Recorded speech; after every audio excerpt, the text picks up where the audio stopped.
Hi ಎಲ್ಲರಿಗೂ welcome back to my vlogs. ಇವತ್ತು Sunday ಆಗಿತ್ತು, ಸೊ ಹಾಗೆ ಮಂಡ್ಯದಲ್ಲಿ ಸ್ವಲ್ಪ ಮನೆ ಐಟಮ್ ತೊಗೋಬೇಕಿತ್ತು. ಆದರೆ ಹೋಗೋದಾರಿಲ್ಲ. ನಮ್ಮ ಅಂಕಲ್ ಫೋನ್ ಮಾಡಿಬಿಟ್ರು, ಊರಿಂದ ಬರ್ತಾಯಿದ್ದೀನಮ್ಮ ಬ್ಯಾಗ್ನ ತೊಗೊಂಡು ಅಂತ.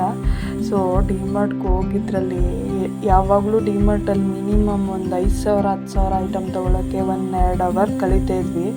ಬಟ್ ನಾವು ಹಬ್ಬಕ್ಕೆಲ್ಲ ತೊಗೊಳೋಕ್ಕೇನೋ ನಾವೊಂದು 3/4 ಗಂಟೆ 1 ಅವರಲ್ಲಿ ಅಷ್ಟೊಂದು ಐಟಮ್ಸ್ ಎಲ್ಲ ತೊಗೊಂಡಿದ್ದೀವಿ. ಪಟ ಅಂತ ಎತ್ತಾಕೊಂಡ್ಬಿಟ್ವಿ ಟ್ರಾಲಿ ಒಳಗಡೆ. ಚೆನ್ನಾಗಿದೆ, ಹೊಸದಾಗಿ ಓಪನ್ ಆಗಿರೋದು ಡಿಮಾರ್ಟು ಮಂಡ್ಯದಲ್ಲಿ. ಇದು ಏನು ಅಂತ ಅಂದರೆ ಫಸ್ಟ್ ಫ್ಲೋರ್ ಸೆಕೆಂಡ್ ಫ್ಲೋರ್ ಎರಡೂ ಇದೆ. ಐಟಮ್ಸ್ ಎಲ್ಲ ಹೊಸದಾಗಿರೋದ್ರಿಂದ ಚೆನ್ನಾಗಿದೆ, ಕಂಜೆಸ್ಟೆಡ್ ಇಲ್ಲ ಜಾಗ. ಈಗ ನೋಡಿ, ಮಕ್ಕಳಿಗೆ ಅಂದ್ಬಿಟ್ಟು ಚಪ್ಪಲಿ ಹುಡುಕ್ತಾ ಇದ್ದೆ ನಾನು.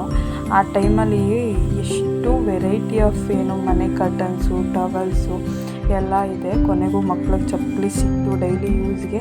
ಅಲ್ಲೇ ಸಿಗುತ್ತಲ್ಲ ಸಾಫ್ಟೀಸ್ ಐಸ್ ಕ್ರೀಮ್ ತಗೊಂಡು ಹೋಗಿ ನಮ್ಮ ನಾದಿನಿ ಅವ್ರ ಅಪ್ಪನ ನೋಡಿಕೊಂಡು ವಾಪಸ್ ಬಂದ್ವಿ.